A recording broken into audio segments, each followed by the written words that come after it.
ओम व्यास ओम की लाइन है कि पिता रोटी है, कपड़ा है, मकान है, पिता छोटे से परिंदे का बड़ा आसमान। ये लाइन हम इस वजह से कह रहे हैं कि पिता इस जमाने की सबसे बड़ी ताकत होती है। आज हम उस पिता के बेटे से मिलेंगे जिनके पिता अब इस जमाने में नहीं रहे। बहुत जब वो मंत्री हुआ करते थे उस वक्त सर्किट हाउस में हम लोगों की लाइनें सुनाई थी, वो भावुक हो गए थे। तो हम ये बात इस वजह से कह रहे हैं कि आज वही बेटा अपने पिता के पद चिन्हों पर चल रहा है। तो मैं कुदरत की उस गवाही का आपको जिक्र कर रहा हूँ कि जो पिता के पद चिन्हों पर चलते हैं, थोड़ी बहुत अगर हार जीत भी हो जाए तो गोपाल दास की लाइनें भी हैं कि छिप छिप अश्रु बहाने वालों, मोती व्यर्थ लुटाने वालों, कुछ सपनों के मर जाने से जीवन नहीं मरा करता है। यह लाइन हम उस शख्सियत से मिलवाने से पहले इसलिए कह रहे हैं कि वो एक चुनाव हार गए। सागर का शानदार hotel royal palace, swimming pool, Kohinoor restaurant, diamond bar के साथ AC luxury room, banquet hall एवं कॉर्पोरेट जगत के लिए मीटिंग हॉल। तो अपने यादगार पलों को बनाए और भी खूबसूरत। होटल रॉयल पैलेस के साथ, पता राजघाट रोड, सागर, मध्य प्रदेश।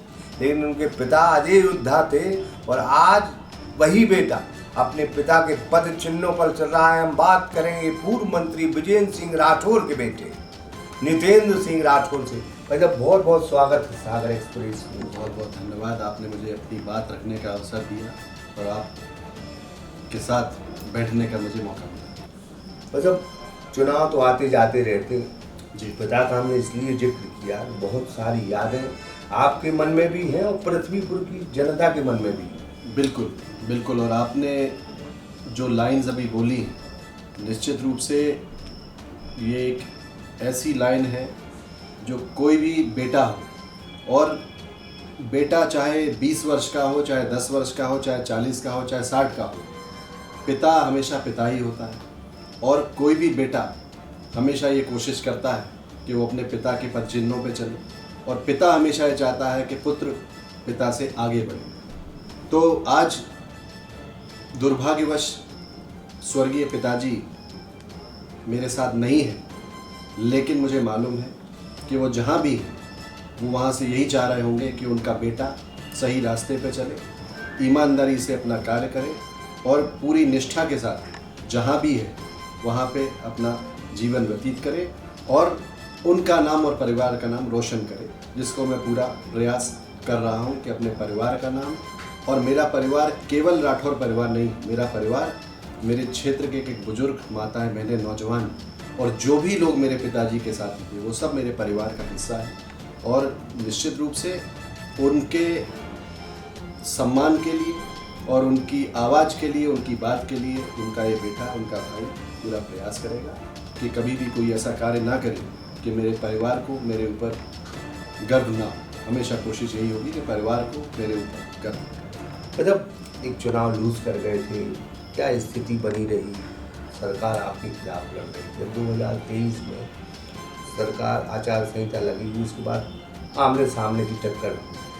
वो पुरानी जो चुनाव हारे थे उसमें कुछ तस्वीरें हैं, मतलब किस तरह से सरकार ने दुरुपयोग किया होगा। देखिए, मेरे पिताजी का पहले मैं बता दूं, मेरे पिताजी जब अपना पहला चुनाव लड़े थे, कांग्रेस पार्टी से उनको टिकट मिली थी और वो चुनाव भी वो हार गए थे।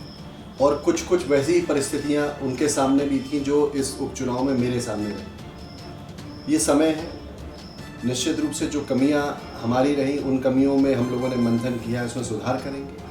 और प्रशासन का जो दुरुपयोग किया गया, जिस तरह से 11 सभाएं माननीय मुख्यमंत्री जी ने पृथ्वीपुर विधानसभा में उस उपचुनाव में की, बड़े बड़े मंत्री वहाँ डेरा डाले रहे, सांसद डेरा डाले रहे, विधायक डेरा डाले रहे, और उसके साथ साथ प्रशासनिक रूप से जिस दिन वोटिंग थी उस दिन भी जो दुरुपयोग किया गया वो किसी से छुपा नहीं। अगर मैं बोलूँगा तो लोग बोलेंगे कि भाई ये तो चुनाव हार गए इसलिए बोल रहे हैं, लेकिन मैं कहना चाहता हूँ, कोई भी, आप भी पत्रकार हैं, आप भी पृथ्वीपुर विधानसभा में घूमिए, और मैं कहता हूँ कि पृथ्वीपुर से नाप के आप सीधे किसी भी दिशा में 10 गाँव में आप चले जाइए और 10 गाँव में, हर गाँव में आप 10-10 लोगों से पूछिए, मैं दावे के साथ कह सकता हूँ उन 10 लोगों में 9 लोग यही बोलेंगे कि वो चुनाव ठीक तरीके से नहीं हुआ, उसमें प्रशासन ने दुरुपयोग किया। और ज़बरदस्ती प्रत्याशी को हराया। तो मैं तो लेकिन उसको हार हार होती है और जीत जीत होती है। मैं यही चाहता हूँ कि जो हार है उसने भी मुझे काफ़ी कुछ सीखने का मौका दिया, और जो जीते हैं मैं तो कामना करता कि जो जीते हैं और मुख्यमंत्री जी ने इतनी ताकत लगा के उनको जिताया है, तो वो उस क्षेत्र के जो लोग हैं उनके लिए सही दिशा में काम करते, अपराधों को जो आज बढ़े हैं अपराध खत्म होते, साथ साथ वहाँ पे जो हमारे नौजवान साथी उनके रोज़गार के अवसर होते, क्योंकि सरकार थी उपचुनाव में वो जीत कर गए हैं, मुख्यमंत्री जी ने बड़े बड़े वादे किए, सैकड़ों नारियल वहाँ फोड़े थे। मैं चाहता था कि शायद कुछ खास तरीके से वहाँ पर काम हो और विकास कार्यों में बहुत तेज़ी होगी, जिससे मुझे काफ़ी मुश्किल होगी, लेकिन विकास तो हुआ। लेकिन पृथ्वीपुर विधानसभा में पिछले 2 वर्षों में अपराधों का विकास हुआ, चोरी का विकास हुआ, लूट का विकास हुआ, और जो पृथ्वीपुर अमन चैन और शांति के लिए जाना जाता था, आज वो पृथ्वीपुर में लगातार लूट के लिए, मतलब हर हफ्ते एक लूट और चोरी हो जाती है। और यहाँ तक कि ऐसी स्थितियाँ हैं कि कुछ व्यापारियों की जिनकी लूट हुई, वो गवाही देने में भी उनके ऊपर इतना प्रेशर डाला गया कि वो गवाही भी नहीं दे पाए। तो तमाम घटनाएं हुई विधानसभा क्षेत्र में। हमारे केवट समुदाय के भाई लोगों की हत्याएं हुई, दांगी समाज के भाई लोगों की हत्याएं हुई, अहरवार समाज के लोगों के साथ लगातार मारपीट हुई, एक ब्राह्मण महिला की हत्या पृथ्वीपुर में हुई। तो ऐसी कई घटनाएं, अनगिनत घटनाएं हैं। और उसके बावजूद भी अगर हम घटनाएं ये वाली हटा दें, तो पृथ्वीपुर विधानसभा में, और बल्कि समूचे ज़िले में, क्योंकि मेरी विधानसभा आधी निवाड़ी ज़िले में आती है और आधी टीकमगढ़ ज़िले में आती है, दोनों ज़िले की स्थिति ये है कि गांव-गांव में लाइट नहीं है। 2 वर्षों का मैं बता रहा हूँ आपको, ट्रांसफार्मर नहीं है। अब सरकार है तो सरकार को भाई अगर एक ट्रांसफार्मर जल गया है तो कम से कम सरकार को तो 8-10 ट्रांसफार्मरों की व्यवस्था इमरजेंसी की रखनी चाहिए। महीनों इंतजार करना पड़ता है लोगों को, लेकिन कोई सुनने वाला ही नहीं। तो मेरा कहना है कि पृथ्वीपुर की जनता ने ये 2 वर्ष देखे हैं। मेरे स्वर्गीय पिताजी ने हमेशा समाज के हर वर्ग को साथ लेकर राजनीति की, और हमेशा सारे लोगों, उन्होंने कभी भी ये नहीं माना कि चाहे ब्राह्मण हो, चाहे यादव हो, चाहे कुशवाहा हो, चाहे केवट हो, चाहे अरवार हो, या अन्य जाति का कोई भी हो, सबको साथ लेकर जो गलत है वो गलत है और जो सही है सही है, इस तरह से उन्होंने जीवन में कार्य किया। और मैंने भी वही जो दिशा वो दिखाकर गए हैं, उसी दिशा की राजनीति मुझे करनी है। मुझे सकारात्मक राजनीति करनी है। मैं समाज के हर वर्ग को साथ लेकर आगे बढ़ना चाहता हूँ। अपने क्षेत्र में कुछ नया क्रिएटिव काम करना चाहता हूँ। हमारे नौजवान साथी शिक्षित होकर बेरोजगार घूमते हैं, उनके रोजगार के लिए काम करना चाहता हूँ। पर्यटन की दिशा में कई काम करना चाहता हूँ, जिससे, क्योंकि पर्यटन में मेरा राजनीति के पहले अगर मैंने काम जो किया, जो मेरा व्यवसाय है वो हॉस्पिटैलिटी, और कहीं ना कहीं पर्यटन के क्षेत्र में हिंदुस्तान में और दुनिया में कई जगह उसको बढ़ाने के लिए वहाँ की जो मीटिंग्स और सेमिनार होते थे वो मैंने अटेंड किए हैं। मैं उसको समझ सकता हूँ। मेरा प्रयास होगा कि आगे उसी दिशा में मुझे काम करना है, लेकिन ये संभव जब है जब हमारे क्षेत्र की जनता, हमारा परिवार अपने बेटे, अपने भाई को आशीर्वाद देगा। और मुझे पूरा विश्वास है कि इस बार मेरा परिवार मुझे आशीर्वाद देगा, जिससे मैं उस दिशा में कार्य कर सकूँ। एक घटनाक्रम बीच में हुआ था कि टूर्नामेंट कराते हैं आप, लेकिन उसी टाइम पे सरकार ने अपना एक पाँव जमा दिया कि नहीं, अब आप नहीं करा पाओगे, अब हम कराएंगे। देखिए, वो वॉलीबॉल टूर्नामेंट मेरे स्वर्गीय पिताजी ने शुरू किया था आज से 42 वर्ष पहले, जब मेरे दादाजी का निधन हुआ। और वो इसलिए था कि पिताजी को वॉलीबॉल का शौक़ था, और वॉलीबॉल की शुरुआत उन्होंने अपने पिताजी की स्मृति, उनके निधन के बाद उनकी स्मृति में शुरू किया, जो किसी भी पिता के लिए गर्व की बात है। और बेटे ने सोचा, एक अच्छी सोच के साथ इस तरह का खेल शुरू किया। तो अखिल भारतीय वॉलीबॉल टूर्नामेंट ये होता था। 42वां वॉलीबॉल टूर्नामेंट इस वर्ष होना था। हर वर्ष की भांति, क्योंकि वो जो ग्राउंड है वो मेरे दादाजी के नाम से ही है, मेरे दादाजी स्वतंत्रता संग्राम सेनानी थे, और उसी ग्राउंड में होता था। और क्योंकि वो वहाँ पे स्कूल भी है साथ में, तो वो शिक्षा विभाग से उसकी परमिशन हम लेते थे, जो DO शिक्षा, जिला शिक्षा अधिकारी से। उसी के तहत हमने इस बार भी जिला शिक्षा अधिकारी को आवेदन दिया, उन्होंने उसमें सील लगा दिया, और हम आश्वस्त थे क्योंकि CC उसकी कलेक्टर साहब के पास और सबके पास चली गई। लेकिन उसके बाद हमारे जो विधायक जी हैं, उन्होंने जो भी तय किया, उन्होंने उन्हीं तिथियों में उसी ग्राउंड पे पृथ्वीपुर महोत्सव की घोषणा कर दी कि पृथ्वीपुर महोत्सव होगा। हम लोगों ने कलेक्टर साहब से हम मिलने गए। कलेक्टर साहब ने कहा कि साहब आप अपनी जगह बदल लीजिए। मैंने कहा क्यों? तो बोले वो विधायक जी तैयार नहीं है इसके लिए, आप जगह बदल लीजिए, अपनी तारीखें बदल लीजिए। मैंने कहा कि वॉलीबॉल फेडरेशन ऑफ इंडिया से वो तारीखें सुनिश्चित हैं इस ग्राउंड में होता है, ये सुनिश्चित है। और जो पहला आयोजन कराने वाले हैं भाई, उनको जगह बदल सकते हैं, वो दूसरी तारीखें भी कर सकते हैं। और आप हमसे कह रहे हो जो 41 वर्षों से जो कार्यक्रम हो रहा है, 42वां वर्ष है, वो कोई हमारा निजी कोई कार्यक्रम तो है नहीं, वो हमारे क्षेत्र के, जिले के और बल्कि पूरे संभाग के कई लोग वहाँ पे आते हैं और उनके मनोरंजन के लिए वो टूर्नामेंट होता है। 7 दिन का हम लोग कल सांस्कृतिक कार्यक्रम वहाँ कराते हैं, जिसमें सुरेश वाडकर, अनूप जलोटा, पिनाज मसानी जैसे कलाकार वहाँ पे आए हैं। और उसके साथ 1 महीने हम क्षेत्र की जनता के लिए मेला लगवाते हैं। तो ऐसे कार्यक्रम को वो कह रहे हैं कि नहीं होने देना, तो हमने भी उस दिन ठान ले ली थी कि अभी अगर होगा तो यही होगा, इन्हीं तारीखों में होगा, वरना नहीं होगा। तो हमने जब ज़्यादा ज़बरदस्ती हुई तो हमने वो कार्यक्रम नहीं किया। और उसी जो समापन की तारीख थी उसमें हमने अपने घर पे माननीय कमलनाथ जी जो हमारे नेता हैं उनको आमंत्रित किया। वो वहाँ पर आए और लोगों को उन्होंने एड्रेस किया, अपनी बात रखी और उसके बाद हम चले गए। लेकिन मेरा कहना ये है कि मेरे पिताजी 5 बार विधायक रहे, 1 बार मंत्री रहे, लेकिन उन्होंने कभी भी दमन की राजनीति नहीं की। ये तो वोटर का अधिकार है, किसको भाजपा पे जाना है, किसको सपा पे जाना है, किसको कांग्रेस पे जाना है, ये अपना निर्णय लेता है।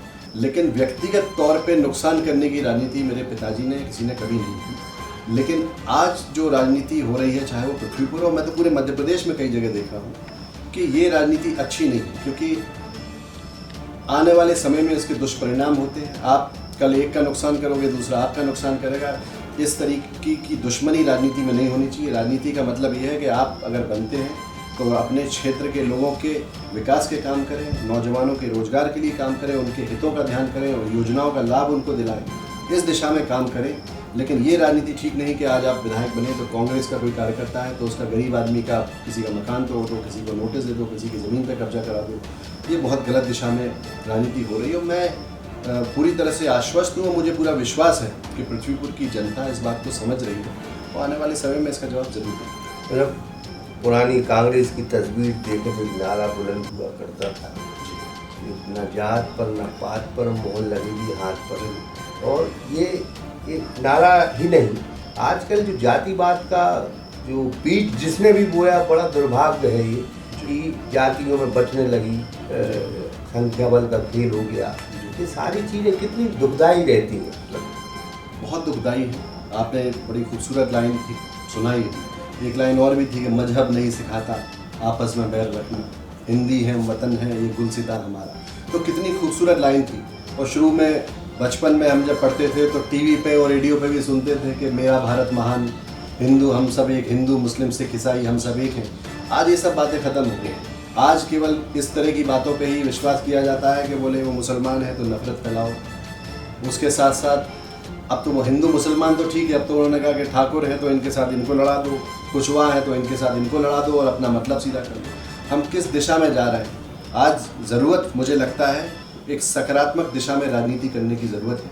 हमें सोचना चाहिए कि जाति से जाति लड़ा के देश का फ़ायदा नहीं हो सकता या प्रदेश का फ़ायदा नहीं हो सकता। प्रदेश का या देश का फ़ायदा जब हो सकता है जब हमारे नौजवान को रोज़गार मिले, महंगाई कम हो, भ्रष्टाचार खत्म हो। मैं जानता हूँ इतना आसान नहीं ये सब करना, लेकिन इस दिशा में हमें कार्य करना होगा, तभी तो हम आगे बढ़ेंगे। अगर हम इस सोच लें कि हमें कुछ नहीं करना है, हम तो केवट समाज का एक आंदोलन कर लें, एक हम कुशवाहा समाज का कर लें, एक ब्राह्मण समाज का कर लें, ये सार नहीं। आप करिए आंदोलन, सबको अपना अधिकार मांगने का हक है, लेकिन इन सब से ऊपर हट के मुझे लगता है कि आज जो प्रदेश की और बुंदेलखंड की खासतौर की समस्या पलायन है, इस दिशा में सरकारों को सोचना चाहिए। आज 18 वर्ष भारतीय जनता पार्टी की सरकार को हो गए, शिवराज सिंह जी को मुख्यमंत्री बन के हो गए। आप देखिए जगह जगह, मैं भोपाल भी देख रहा था, जगह जगह होर्डिंग्स लगे हैं कि मुझे राखी बंधवानी तो शिवराज जी ने पैसे भेजे हैं, मुझे दवाई खानी है तो शिवराज जी ने पैसे भेजे हैं, या जो भी तमाम चीज़ें हैं। तो आप सोचिए कि ये क्या बताना चाहते हैं माननीय मुख्यमंत्री जी। 18 वर्ष हो गए, आप इसका मतलब 18 वर्षों से आपने इस प्रदेश में कुछ नहीं किया और प्रदेश की जनता को इतना गरीब बना दिया कि आपके भेजे हुए पैसों से ही आज अब दवाई खरीदनी है, आपके भेजे हुए पैसों से ही साड़ी खरीदनी है। तो ये एक सोचने का विषय है कि किस दिशा में भारतीय जनता पार्टी इस प्रदेश को ले जाना चाहती है। हमें पूरा विश्वास है कि हमारे नेता आदरणीय कमलनाथ जी, भले ही 15 महीने की सरकार बनी थी, लेकिन कई दिशाओं में सकारात्मक काम उन्होंने किए थे। भारतीय जनता पार्टी गाय के नाम पे कितनी राजनीति करती है, लेकिन 1000 गौशालाओं का निर्माण करा के कमलनाथ जी ने दिखाया था। और वही गौशालाओं को आज बजट नहीं दिया जा रहा, जिससे गाय माता सड़क पे घूम रही हैं, रोज़ दुर्घटनाएं हो रही हैं, रोज़ लोग भी चोटिल हो रहे हैं, गौ माता भी चोटिल हो रही है। लेकिन इस ओर सरकार का ध्यान नहीं है। डेली अगर मैं अपनी विधानसभा में ही देखता हूँ, किसी भी तिराहे चौराहे पे चले जाइए, मोटरसाइकिल से जो हमारे भाई बहनें जा रहे हैं, रोक रोक के, किसी का हेलमेट नहीं है, किसी का कुछ नहीं है, तमाम चीज़ों पे पैसे वसूल किए जा रहे हैं। आपको उनको समझाना चाहिए, लेकिन पैसे वसूल करना गरीब आदमी वैसे ही पिस रहे हैं, इस पर ध्यान देना चाहिए इन चीज़ों पे। और साथ ही साथ इस तरह के पोस्टर्स कि शिवराज जी पैसे दे रहे हैं तो उनका पालन पोषण हो रहा है, शिवराज जी पैसे दे रहे हैं तो दवाई खरीद रहे हैं, इसका मतलब आपने इससे पहले 18 साल में क्या किया क्षेत्र की और प्रदेश की जनता के लिए, ये सोचने का विषय। वो कोई हम उसी सवाल पे फिर आते, मतलब एक चीज़ है कि आप कहते हैं हमने सड़कें बनाई, हमने बिजली दी, हमने बांध बनाए, तो अकेली सारी चीज़ें छोड़कर सिर्फ लाडली बहना पर क्यों केंद्रित हो गई भाजपा? ये बहुत चिंता का विषय है कि लाडली बहना पे पूरी फोकस हो गई, और वो भी चुनाव के 4 महीने पहले। 18 साल से आपको बहनें क्यों नहीं याद आई? आपको 4 महीने पहले बहनें याद आई, आपने 1000 रुपये की, अब आप कहते हो हम 3000 करेंगे, आप कहते हो चिंता मत करो मामा 10,000 कर देगा। तो मामा ने 18 साल से उन बहनों का ध्यान क्यों नहीं रखा, ये बहुत सोचने का विषय है। साथ ही साथ जो मूलभूत आवश्यकता है उसके लिए आपने क्या किया? कहाँ इंडस्ट्रीज़ हैं? आप इतना इन्वेस्टर समिट आप हर वर्ष कराते हैं इंदौर में, बड़े बड़े, इस बार भी बड़े दावे किए गए थे, लेकिन कितना निवेश आया, ये सोचने का विषय है। और वो इसलिए है क्योंकि आप जो, अगर उद्योगपतियों को भी आना है, उद्योग को लाना है, तो यहाँ पे उनके लिए व्यवस्थाएं देनी होंगी, लेकिन व्यवस्थाओं के नाम पे आप देते नहीं, लोग परेशान होते हैं, भ्रष्टाचार से परेशान होते हैं, तो कैसे उद्योग स्थापित होंगे? आप बताइए, अगर किसी को व्यापार भोपाल से ही करना है शुरू, तो आज भोपाल जो राजधानी है प्रदेश की, गिनती की फ़्लाइट 5 या 6 फ्लाइट है, वहाँ से कनेक्टिविटी नहीं है। जब आप कनेक्टिविटी बढ़ाएंगे उसके बाद ही तो यहाँ पर उद्धार होगा। इसलिए इस दिशा में इनका सोच नहीं है, इनका सिर्फ सोच इसी तरह का है भारतीय जनता पार्टी का कि समय पे लालच देकर वोट ले लो और उसके बाद फिर 4 साल जनता को पिसने के लिए छोड़ दो, फिर चुनाव आएगा, फिर इस तरह का कोई एक और लॉलीपॉप पकड़ाएंगे और उसके बाद फिर भूल जाएंगे। तो ये सब चीज़ें सोचने का विषय है। माननीय कमलनाथ जी जो कांग्रेस के नेता है, उनके पास एक विजन है, और 15 महीने के समय में आप सबको याद होगा इंदौर में एक आईफा के लिए उन्होंने फाइनल करा लिया था, और आईफा होने जा रहा था। उस वक्त इन्हीं भारतीय जनता पार्टी के नेताओं ने कहा था कि ये तो नौटंकियाँ करा रहे हैं, आईफा से क्या होता है, तो नाचने गाने का कार्यक्रम है। लेकिन वो आईफा यदि इंदौर में हो जाता, आज हमारे मध्य प्रदेश का नाम होता, कितने लोगों को उसके माध्यम से रोजगार मिलता, काम मिलता। इस दिशा में सोचना चाहिए। आज जब नाचने गाने का ही वो आईफा काम था, तो फिल्म शूटिंग के लिए क्यों सुविधाएं आप दे रहे हैं? तो आप ही तो वो काम कर रहे हैं। तो मेरा कहना है कि आज विषय कांग्रेस या भाजपा का नहीं, विषय है कि हमारे प्रदेश के जो लोग हैं, प्रदेश के जो नागरिक हैं, उनको योजनाओं का लाभ मिले। योजनाएं तो बनती हैं, कागजों पे बनती हैं, प्रचार प्रसार बहुत अच्छा होता है भारतीय जनता पार्टी में, दिखावा बहुत अच्छा होता है, लेकिन जनता को जो ज़रूरत है वहाँ पे वो नहीं पहुँचती। अगर आवास दिए जाते हैं तो उन्होंने कहा वो 20,000 रुपये ले आओ, 40,000 रुपये ले आओ, तो आवास नहीं मिलते। तो ये जब तक ये चीज़ें होंगी तो गरीब जनता कहाँ से वो लाभ ले ले और कहाँ से वो पैसा दे दे, क्योंकि उसके पास वो व्यवस्थाएं है ही नहीं।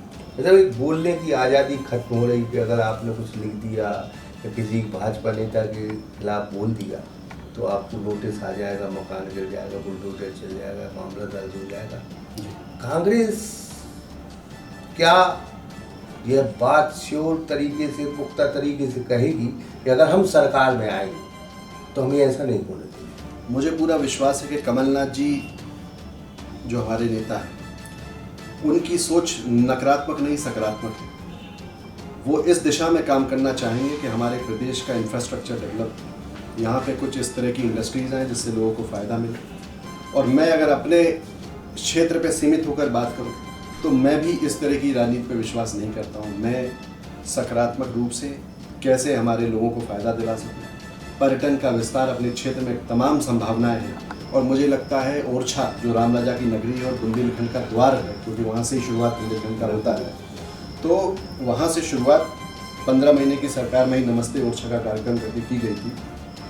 मेरा प्रयास यही है कि आगे उस पर्यटन को लेकर हमारे क्षेत्र में तमाम संभावनाएं, हमारे ज़िले में तमाम संभावनाएं हैं। और चूँकि एक विदेशी सैलानी जो हिंदुस्तान आते हैं और हमारे सेक्टर में आते हैं, उसको गोल्डन ट्रायंगल जो दिल्ली, आगरा, जयपुर है, उसके बाद जब आगे बढ़ते हैं तो वो टूरिस्ट ग्वालियर आता है, ओरछा आता है, खजुराहो जाता है, वाराणसी जाता है, वहाँ से नेपाल जाता है। मेरे क्षेत्र में यही कोशिश है कि वो जो टूरिस्ट आएगा वो ओरछा में जो रुके, उसको हम अपने क्षेत्र की तरफ जो किले हैं, खूबसूरत मोहनगढ़ का किला हमारे यहाँ है, अचरू माता का मंदिर है, पृथ्वीपुर का किला है, इस दिशा में लेके जाएं, टीकमगढ़ लेके जाएं, उसके बाद हम बलदेवगढ़ लेके जाएं और वहाँ से खजुराहो ले जाएं, जिससे यहाँ डेवलपमेंट होगा तो वहाँ के जो नौजवान साथी हैं उनको भी काम करने का अवसर मिलेगा, कोई गाइड बनेगा, कोई कुछ करेगा, किसी की दुकानदारी चलेगी। इस तरह से हम रोजगार के अवसर बढ़ा सकते हैं। इस दिशा में छोटे लेवल पे मुझे काम करना है और मुझे पूरा विश्वास है कि कमलनाथ जी, जिनका विजन पॉजिटिव है, छिंदवाड़ा में उन्होंने काम करके दिखाया है और उसी सोच के साथ वो काम करेंगे। और कांग्रेस के पास जो नए युवा हैं, चाहे जयवर्धन सिंह जी हो, चाहे जीतू पटवार, आदमी चाहता है कि हमारे प्रदेश में विकास हो, एक अच्छी सोच के साथ, एक अच्छी ऊर्जा के साथ काम करना चाहते हैं। मुझे विश्वास है कांग्रेस की सरकार बनेगी तो एक नई ऊर्जा के साथ विकास के नए पैगाम कांग्रेस पार्टी लिखेगी। बहुत बहुत धन्यवाद आपका। धन्यवाद। तो इनके नितिन राठौर साहब थे, इनके पिताजी के बारे में हम कहें कि 5 बार विधायक रहे, मंत्री रहे, कि मुझे किसी की लाइनें आती हैं कि सिर्फ झुकाना सीखना पड़ता है लोगों के कदमों में, यूँ ही जमहूरियत में हाथ सरकारी नहीं आती। ये बात हम इस वजह से कह रहे हैं कि पिता के ही अंदाज में इनके बेटे चल रहे हैं और इनको सिर्फ झुकाना आता है और लोगों के कदमों में भी गिरना आता है, लोगों का सम्मान करना भी आता है। तो शायद अगर यही लोकतंत्र में अंदाज रहे तो सरकारें भी बनती रहेंगी और ऐसे नेता का जिंदाबाद होता रहेगा। ब्रह्मदत्त दुबे, सागर एक्सप्रेस न्यूज, सागर। सन 2002 से आपकी सेवा में श्री हनुमंत छाया ज्वेलर्स कुशल कारीगरी एवं शुद्धता की गारंटी के साथ। पता याद रखें, मेडिकल कॉलेज के आगे, तिली रोड, सागर, मध्य प्रदेश।